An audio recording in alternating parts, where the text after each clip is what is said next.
Coming up on show 871, Lucid's SUV just got spotted on a filming day in the wild. Stick around, I'll tell you more.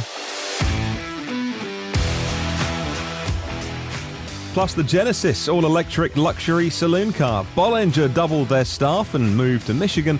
And Tesla's new hardware they're working on at the bleeding edge of technology. Well, good morning, good afternoon, or good evening. In fact, wherever you're listening in the world, welcome to EV News Daily, the edition for Wednesday, 19th of August. It's Martyn Lee here, and I go through every single EV story every day. You know why? So you don't have to. I know you're busy, so we pick out the best ones to talk about on the podcast with you. Thank you to long-term supporters. Long-term supporters and partners. You know what? If I'm in a hurry in the future, I'm just going to say supporters. Long-term supporters of the show, myev.com. They are the first marketplace in the world specifically about electric vehicles and cars with a plug socket on. If you're in the US, make the most of it. It's totally free and it simplifies the buying and selling process. As well as supporting me, they will support you in getting an EV or selling one. I think I styled that one out from making a mistake, don't you? Let's kick off with Lucid. Big story today. Lucid's SUV, the car that isn't even officially a car yet. Well, Peter Rawlinson, who is the Chief Executive Officer and the Chief Technology Officer at Lucid Motors, otherwise known, well, for many things in his career, but most would know him as being the Chief Engineer of the Model S back in his Tesla days. Good team of people around him as well. You know that I've got a lot of love for Lucid on this podcast. The car is real. It's coming together. The factory is real. It's coming together. The cars are going to be with customers early next year. Deposits are being taken. The technology is good. And yet some of it is tried and tested. Like they are using the cylindrical 2170 cells. 2170 is just a form factor if you're new to EVs. It's just the shape of the battery, basically, the cell. And they're using that the same as the Tesla Model 3 and the Model Y. So fundamentally, good technology in the Lucid. Now, we've heard recent headlines about the 517 miles estimated on EPA, using the same EPA test, so it's accurate. And that got a lot of the headlines, but also in an interview, Peter Rawlinson said, the roadmap is good, there's an SUV coming. And I think that passed most people by. I talked about it a fair bit on the podcast when he said that comment, because that's where it opens the market up. So SUV, pickup truck, all of a sudden, particularly in North America, you tend to get a bigger slice of the pie. Now, somebody has posted pictures on the Lucid forums about the Lucid Air being spotted, but also an SUV with Lucid written on it. And it's interesting styling. It looks futuristic, but not Cybertruck futuristic. On the website, lucidowners.com, the forum member Hawk, who joined back in June, has posted 54 times. So I think it looks legit. Now, look, having spent the last 20 years working in the media, I can tell you that most of these so-called spy pictures that make their way onto the internet, or leaked pictures of two celebs having an impromptu meeting, they're always leaked. These kind of pictures are always leaked. Security is often so tight around these things, but I'm inclined to err on the side of this being real, just because the person posting it has got it's not like a new account set up yesterday and the first thing they post is spy pictures. They say driving through Pescadero, somebody came across a Lucid and took these pics. Doesn't say who that person was that took the pictures, but the user member Hawk has posted them. They said that they blocked off the road with CHP, whatever CHP is, for the Lucid Air and the Lucid SUV. Well, the pictures aren't great. They were taken on an iPhone 10, fully zoomed in, and it looks like a filming shoot. So the reveal is going to be September 9th. Looks like they're doing some filming today or this week ahead of that to make a film all about the SUV. It looks really interesting. Solid light bar across the back, big aero wheels. When I say aero, I mean kind of flat. So for efficiency, I think they're nicer wheels than the Lucid Air, actually. Lots of big glass space, a glass roof. You can see from one of the pictures, big panoramic glass roof, but also pretty boxy.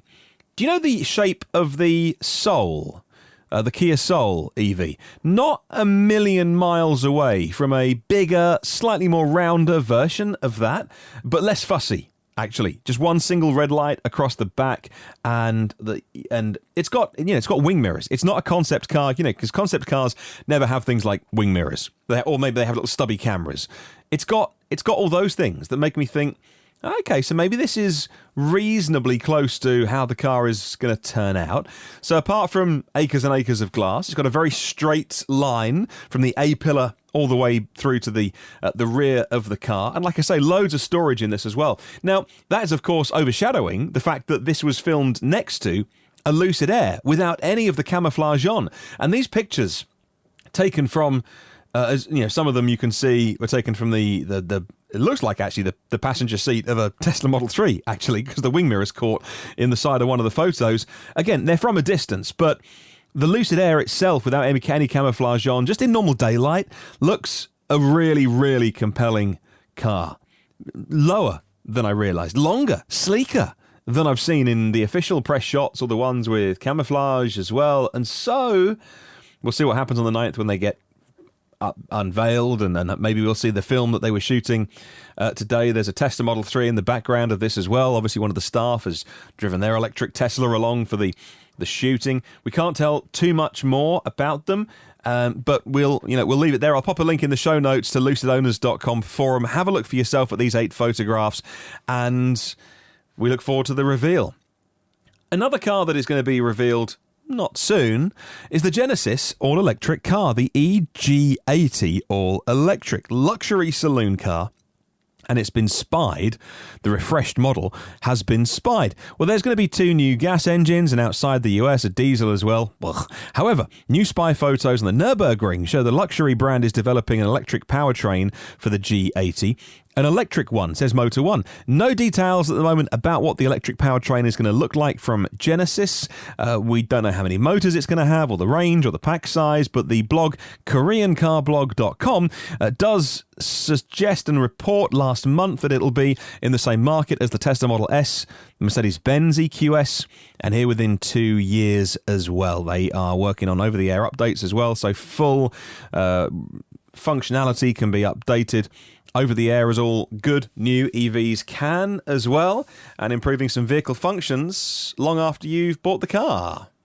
Bollinger Motors has quickly made itself at home since moving to Michigan from New York. Now, from a studio space to a headquarters in Ferndale, both in the Metro Detroit area, they've continued to develop and show off prototypes of their electric B1, which is the sport utility vehicle, and the B2, that's the electric pickup truck. Very boxy, very utilitarian. The staff numbers have been growing as well, and it says Autoblog, the move comes as Bollinger is doubling their workforce to about 80 team members. Now, okay, 80 is not the biggest amount of people for an electric car company, but again, they continue to move forward at a good pace.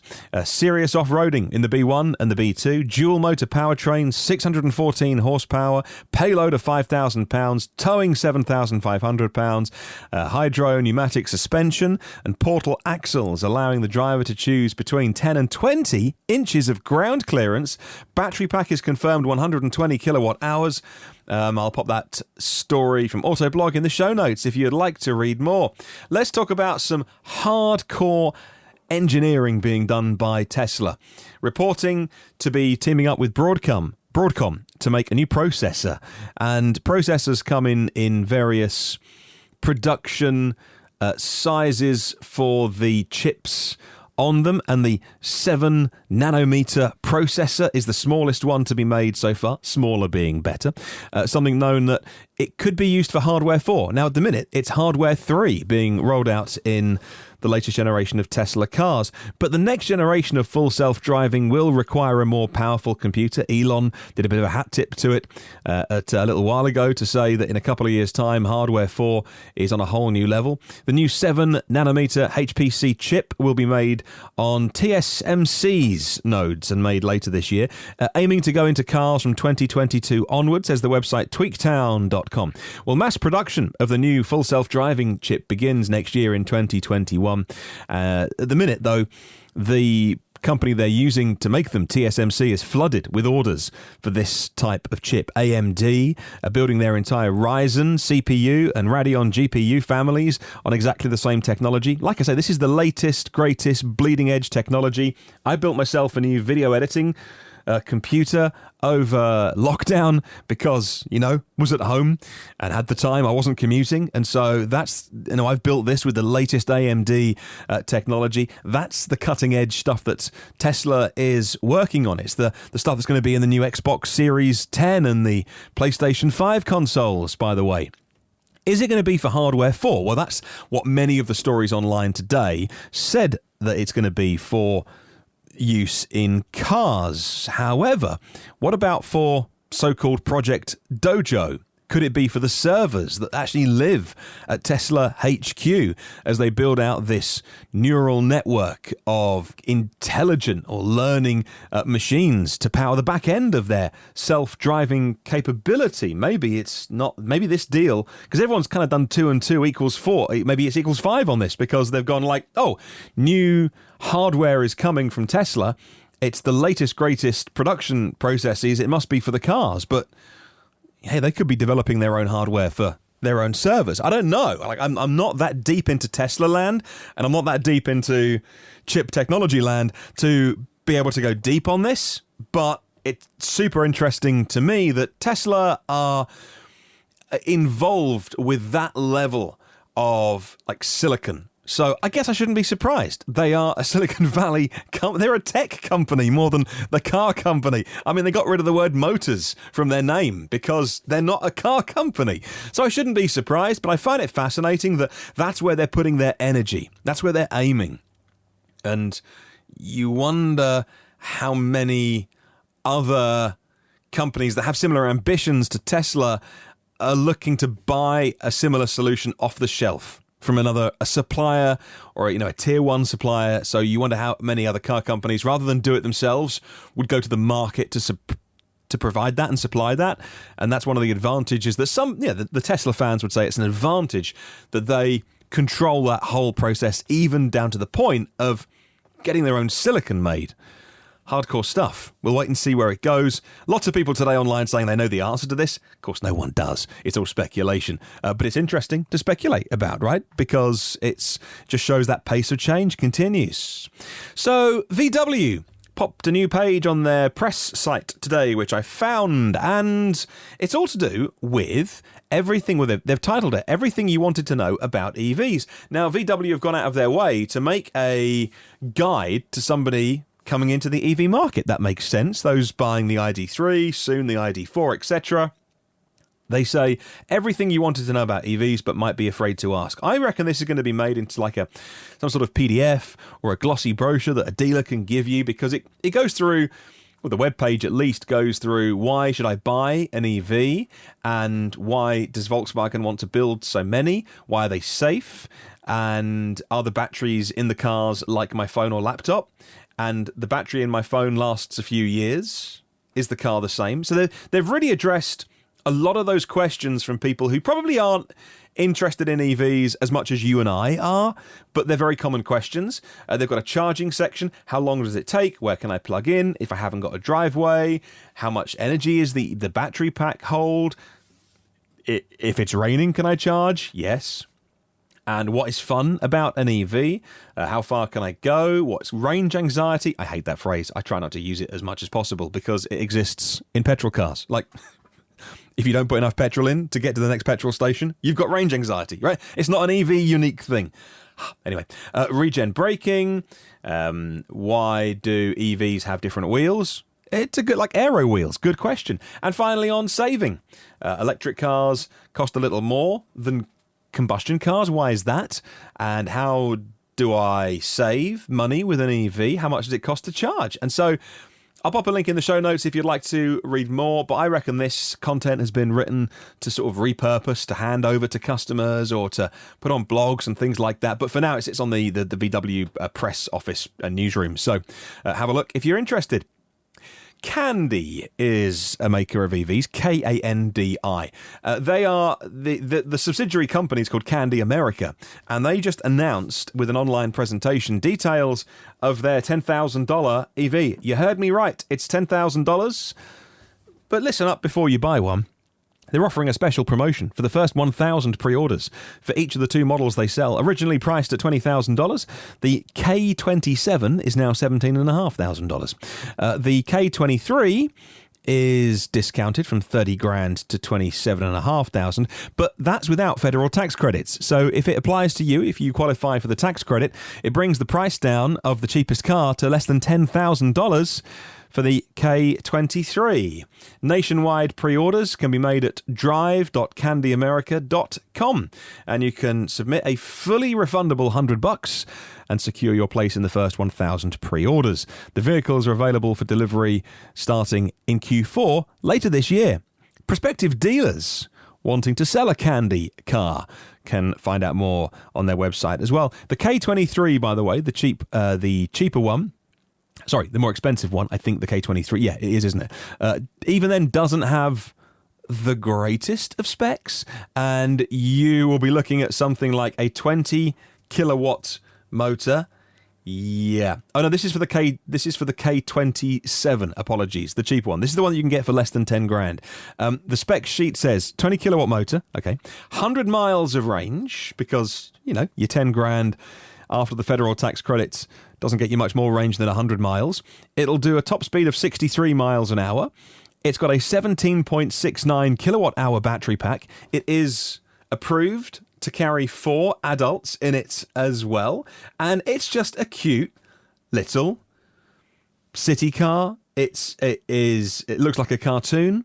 It looks like it's got little sort of wheels and tires that are the kind of thing you'd find on a kid's pushchair. I mean, they're diddy. I mean, they're really dinky. I think I've used supermarket trolleys with bigger wheels than this, but the whole thing just looks fun. Look, it's 10 grand. It's got a big screen inside it. It's got about as much technology as 10 grand is going to buy you, and it fits 4 people in. And what do you want for your 17.69 kilowatt hour battery pack? I'd love to know if anyone listening to this podcast is putting down their 10,000, well, their $100 deposit, or spending 10k on what is almost a disposable car. Like, you could run this for years and years and years. I don't know, on a farm, or as a working vehicle, or just it's someone's first car when they first pass their test or something, and they can wreck it, and then when they're done with it, reuse the battery at the end of it. Jobs are good. Let's talk charging. A new 175 kilowatt DC fast charger has been unveiled by the Aussie company Tritium. They are trying to get the time that you stop in your EV down to the time that you would have spent in a gas station filling up. And, 15 minutes on a 175 kilowatt DC fast charge, you can get you plenty of range. It's the first charger on sale in the US, which is fully capable of plug and charge out of the box. That is a protocol that enables EVs and charging equipment to communicate, authenticate, and then bill you via the charging cable. No RFID card, no app, no smartphone to get out of your pocket when it's raining, no credit card to be waving around trying to get the readers to read it. With plug and charge, this protocol means that charging sessions are automatically and securely billed from when you plug in your car to when you unplug it. The advancement in charging technology streamlines and simplifies the charging experience. One of the sponsors of this podcast is even someone whose business is charging hardware. That's nationalcarcharging.com. I should really get them on to talk about stories like this, because plug and charge I've mentioned a few times, but it seems like great technology. Just which cars are any cars at the moment capable of enabling it? The chargers are coming through, which are, and it's great news. 175 kilowatts is even faster than most cars can charge at the moment. So that's great news. Staying with charging, Electrify America, which is the largest open DC fast charging network in the US, is doing a deal with Love's Travel Shops to bring ultra-fast EV charging to 7 locations in 6 states, says Green Car Congress. Oklahoma, New Mexico, Utah, Florida, New York and Arizona are getting a combined 28 EV chargers for public use by the start of the year on Electrify America at the Love's Travel stops. And some of them are open already. About 5 are open and operational already. The most recent one in Utah helped complete a cross-country route of chargers from LA to Washington, D.C. Now, depending on the location, they'll either get 150 or 350 kilowatt chargers. Now, that is rapid. Moving on, and what is described as world-first technology that could unlock EV charging for people without driveways or even garages is being trialled in London. There's a startup company called Trojan, and they're installing, which does sound like a brand of certain products, you know, something for the weekend, sir. Anyway, Trojan is installing 200 of its chargers across the London areas of Brent and Camden. Each charge point, the charge point slots into the ground, and then it's flat and flush. There's no connection visible. However, when you want to use it, the technology has no permanent footprint or street clutter. All the hardware is buried under the pavement. According to electric vehicle research, the technology is in two parts. The charge point is buried in the ground, and there's a sort of lance wand thing, which you then insert down into the charge point, and that has your cable in, and then you plug your cable into your car. It'll charge up to 22 kilowatts. 18 chargers can be daisy-chained from one network connection to the grid. Now, they're not the only ones doing this kind of solution. In the past, a Saturday special interview on this podcast, I talked to a company called Urban Electric, where they don't have that system where you stick a rod, your own lance into the ground. Their whole unit is powered and it comes out of the pavement. But again, when it goes down, it's completely out of the way. So they're not the first ones to be doing this. They say that it's a world first technology, but not the only ones that we've talked about on the podcast. But good luck to them. Trojan has some stiff competition. No doubt the team working hard. And I'd love to see a demo in person of one of these erected. All right, let's finish off talking about Jaguar Land Rover. No doubt most people listening to this podcast far smarter than I am. I'd love to know if any super brains who listen to this show can tell me if I'm way off the mark on fuel cells. Jaguar Land Rover is working with the British government to develop fuel cell versions of their cars. A drivable prototype will be available shortly at some point, says the website Electrive. Jaguar Land Rover are among the car makers that benefited from a £73.5 million funding scheme that the British government announced back in June. In the case of Jaguar Land Rover, they're using the money to further their fuel cell technology products. Also, Car reporting that progress is being made in the first fuel cell concept to emerge from the project. It'll be an SUV the size of the Range Rover Evoque, and the next generation Range Rover Evoque's arrival is expected mid-2020s, and that's when Jaguar Land Rover want fuel cells to be ready by the mid-2020s. Of course, they would, to my tiny brain, they would, because all of the cars that Jaguar Land Rover sell are big off-roaders, SUVs, and that requires a lot of batteries. And unless you've got battery supply contracts in place already, I wonder why they're working on fuel cells as well. Well, because, actually, the hardest thing to do is to put batteries inside the big cars they've got, because they take lots of batteries. It's easier to make smaller cars because they require fewer batteries, and so, I'm not surprised, but to me, fuel cell vehicles at personal mobility level just seem like the stupidest idea, because enormously complicated to make.